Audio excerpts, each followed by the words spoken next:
Sunday rerun is our opportunity to rerun Sunday. So look back at yesterday's gospel and have a little think about the message and hear it once again and think about what it could mean for us in this week.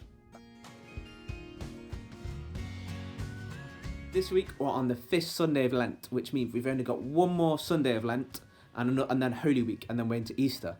And you can tell we're getting closer to Easter because the Gospels get longer and longer. So we're going to read, this is from the Holy Gospel according to John. Glory to you, O Lord. There was a man named Lazarus who lived in the village of Bethany with the two sisters Mary and Martha, and he was ill. It was the same Mary, the sister of the sick man Lazarus, who anointed the Lord with ointment and wiped his feet with her hair. The sisters sent this message to Jesus: Lord, the man you love is ill. On receiving the message, Jesus said, this sickness will end not in death, but in God's glory, and through it the Son of God will be glorified. Jesus loved Martha and her sister and Lazarus. Yet when he heard that Lazarus was ill, he stayed where he was for 2 more days, before saying to the disciples, let us go to Judea. The disciples said, Rabbi, it is not long since the Jews wanted to stone you. Are you going to go back again? Jesus replied, are there not 12 hours in the day? A man can walk in daytime without stumbling, because he has light of the world to see by. But if he walks at night, he stumbles, because they have no light to guide him. He said that, and then added, our friend Lazarus is resting. I'm going to wake him. The disciples said to him, Lord, if he's able to rest, he's sure to get better. The phrase Jesus used referred to the death of Lazarus, but they thought by rest he meant sleep. So Jesus put it plainly, Lazarus is dead. And for your sake, I am glad I was not there, because now you will believe. But let us go to him. Then Thomas, known as the twin, said to the other disciples, let us go too, and die with him. On arriving, Jesus found that Lazarus had been in the tomb for 4 days already. Bethany is only about 2 miles from Jerusalem, and many Jews had come to Martha and Mary to sympathize with them over their brother. When Martha heard that Jesus had come, she went to meet him. Mary remained sitting in the house. Martha said to Jesus, if you had been here, my brother would not have died. But I know that, even now, whatever you ask of God, he will grant you. Your brother, said Jesus to her, will rise again. Martha said, I know he will rise again, at the resurrection on the last day. Jesus said, I am the resurrection.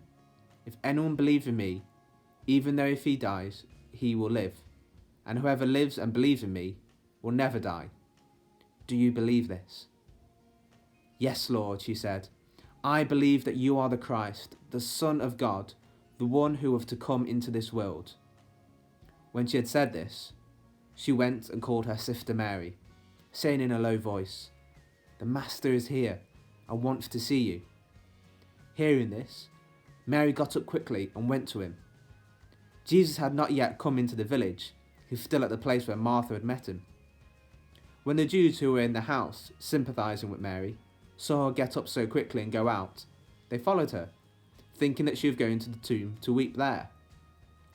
Mary went to Jesus, and as soon as she saw him, she threw herself at his feet, saying, Lord, if you had been here, my brother would not have died.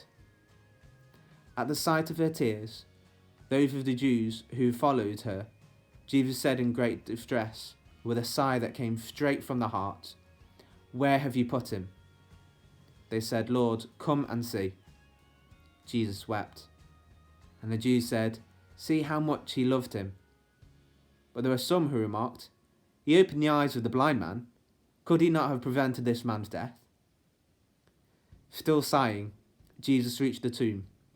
It was a cave, with a stone to close the opening. Jesus said, take the stone away. Martha said to him, Lord, by now he will smell. This is the 4th day. Jesus replied, have I not told you that if you believe, you will see the glory of God? So they took away the stone. Then Jesus lifted up his eyes and said, Father, I thank you for hearing my prayer. I know indeed that you always hear me, but I speak for the sake of all those who stand around me, so that they may believe it was you who sent me. When he had said this, he cried in a loud voice, Lazarus, here, come out. The dead man came out, his feet and hands bound with bands of stuff and a cloth round his face. Jesus said to him, Unbind him, let him go. Many of the Jews who had come to visit Mary had seen what he did and believed in him. The Gospel of the Lord. There's so much going on there. This great story of Jesus' friend Lazarus rising from the dead and Jesus' interaction with lots of different people. So I want to have a quick little think about the different people we have in there. We have Martha, Mary, Lazarus, and Jesus. But let's first think about Martha. Now, Martha and Mary appear 3 times in the Gospels. The first is the story when Jesus comes to their house and he's teaching people there, and Martha's trying to cook all the meal for everyone and look after everyone, and Mary's just sat there listening. And she says to Jesus, she has a bit of an argument with him, saying, Can you tell my sister to help me out? Because she's trying to help Jesus. And he responds with, I think she's chosen the better part in stopping and listening and being with him. And we see a bit of this kind of debate happening between Jesus and Martha in this story as well. She goes out to meet him. She welcomes him. And she says to him, If you had been here, my brother wouldn't have died. But I know that whatever you ask of God, he'll do for you. And Jesus replied with, Your brother will rise again. And she's like, I know this. He'll rise again at the last day. And he says, I am the resurrection and the life. Martha's actually quite an anxious person. We see that she's worried about getting the dinner ready and everything in the first story. She's worried about losing her brother, which is an important worry to have. And Jesus helped her to talk out these worries, to just kind of open up and explore them. And throughout all her worries, she has this great hope and this great knowledge of who Jesus is, the Son of God. That's why she wants to serve him. That's why she believes that even now, even when it looks like all hope is gone, and she's really worried, if she clings to Jesus, she'll get a good answer. Mary, her sister, is quite different. She's quite an emotional person. In the first story, instead of thinking about the practicalities, like Martha is like, right, we've got Jesus and all his friends, all his disciples to feed, what are we going to do? She's like, wow, we've got Jesus, and just listens to his word. In the second story, she doesn't go out at first to meet Jesus. She's too upset. Maybe she feels a bit angry at Jesus that he wasn't there.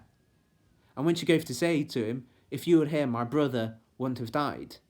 She doesn't say the second part that Martha does of, even now, you will be able to help. She just weeps.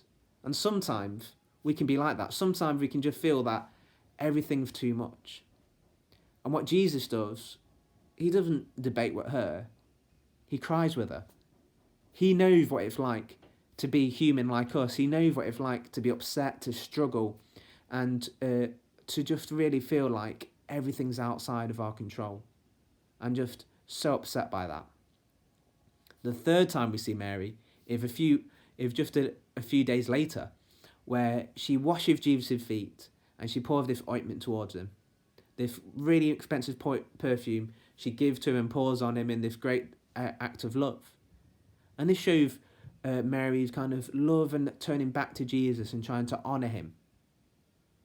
Third person is Lazarus. Now Lazarus doesn't actually say anything in the gospel story. We just hear that he dies, and then we hear that he's in the tomb, and then we see that he's risen from the dead. But even when he's brought back to life, he's still bound by those garments and those cloths that he's been buried in. And we can often feel like we're bound. We might feel quite constrained at the moment being stuck at home. But Jesus says, release him. He frees him. So he doesn't just give him life, doesn't give him just the opportunity, but he releases from everything that's holding him back. And Jesus can release us too from everything that's stopping us from fully experiencing his love and his presence too. The final one is Jesus. Just before this story, We had Jesus healing a blind man and then saying that he's the good shepherd. And these seem really great events, but they actually start to annoy people. And then he raises Lazarus from the dead. And the Jewish leaders at the time are thinking, he's going to take control. There's going to be an uprising. It's time we get rid of him. So Jesus' act of love and his great wonderful things have actually caused some people to turn away from him, because they realise he's no longer this nice teacher who just says a few nice things, or this prophet who might say a few challenging things. He's really pushing his understanding. What happens afterward when Mary washes Jesus' feet, it actually annoys somebody else, and that's Judas. And Judas is really annoyed that she's done this, that she's spent all this money on this perfume and just wastes it on Jesus. Now, what we see with Jesus is we're understanding who he really is. We've seen that he's really human and that he experiences the pain that we do, that he gets upset when his friends die. But we also experience that Jesus is God, that he's got this power that's incredible, that he can raise someone from the dead after 4 days. The 4 days of being in the tomb, Jesus rises him from the dead, gives him new life. We also see this great love that Mary in washing his feet and pouring the ointment have on him, this honour of placing him as the most important person. And that's what we're called to do too. To remember that Jesus is a human just like us and knows all our human feelings, but he's also God, and he deserves our love, and he deserves our trust, and he's got a great power that he wants to share with us. Sometimes it can be hard to put Jesus at the forefront of everything and make him the most important person, but that's what we're called to do. So in this week, over at home, we can think about these 4 people. Are we like Martha, a little bit worried and we need to have a little bit of debate with Jesus? He's ready for that, but don't lose your trust in him. Are we like Mary, that we just need a bit of a cry? We just need him just to hold us and make us feel better, and he will. Are we like Lazarus, that we need to be freed, to be unbound from everything and understand how we can have our freedom again? And can we approach Jesus and understand that he's with us and he's experienced everything that we have, so we can trust him, but he's also God and he's got the power to change every situation to our good. Thank you for joining us for Sunday Rerun. Hope you've enjoyed our video. Please do subscribe to our channel, because there's going to be lots of videos this week from all the different chaplains in our trust. So please do give them a watch, and if you hit the notification bell, which is about here, I think here, along here somewhere, you won't miss a single video. Thank you, and see you again. Bye.